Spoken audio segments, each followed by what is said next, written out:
Welcome students.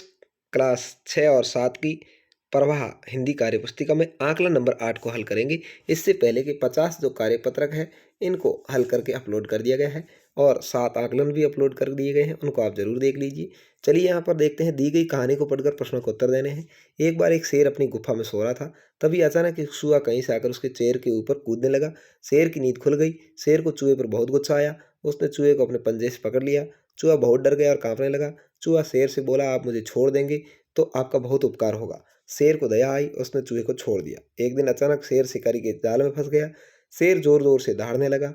ये सुनकर वहां चूहा आ गया और उसने नुकीले दांतों से जाल को काट दिया। शेर आजाद हो गया और चूहे का बहुत बहुत धन्यवाद किया। यानी कभी कभी छोटी वस्तु है वो भी बड़े काम की होती है, जैसे चूहे ने किया था।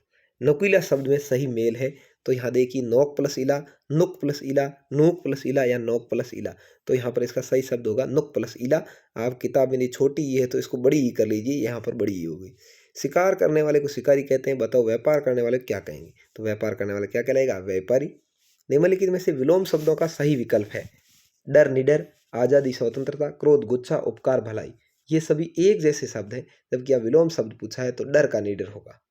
डर को हम और किस नाम से जानते हैं? तो डर को गुस्सा, भय, क्रोध या बैर, तो भय के नाम से जानते हैं। इस कहानी का शीर्षक क्या हो सकता है? चूहा और हाथी, शेर और चूहा, चालाक चूहा, शेर और शिकारी। तो शेर और चूहा, यह वाला राइट हो जाएगा। अगला है, शेर को चूहे पर गुस्सा क्यों आया?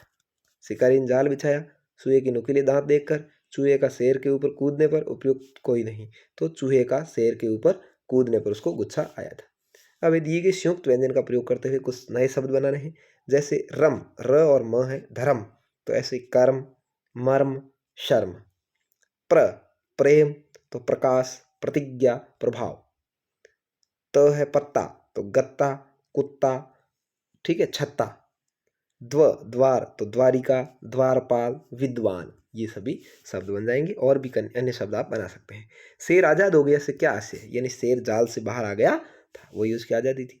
किन किन जानवरों के दांत नुकीले होते हैं? शेर के, चीता के, भालू के, तेंदुआ के, लोमड़ी के, बाघ के, चूहे के, बिल्ली के, कुत्ते के, ठीक है। अन्य बहुत सारे ऐसे जानवर हैं जो मांस खाते हैं, उन सभी के नुकीले दांत होते हैं। नीचे दिए गए शब्दों से सरल वाक्य बनाने हैं। गुफा, शेर गुफा में रहता है, ये सरल वाक्य है। धन्यवाद, शेर ने चूहे को धन्यवाद दिया। उपकार, गरीब की मदद करके सेठ ने उपकार किया। तो इस तरीके से आपको यह आकलन नंबर 8 कंप्लीट करना है। उम्मीद है आपको बहुत ही अच्छे से हिंदी की कार्यपुस्तिका समझ में आ रही होगी। इंग्लिश की कार्यपुस्तिका भी लगातार अपलोड की जा रही है। गणित की कार्यपुस्तिका पहले ही अपलोड कर दी गई है। आप सभी अच्छे से इसको पढ़िए, लिखिए और हल करिए। धन्यवाद। जय हिंद।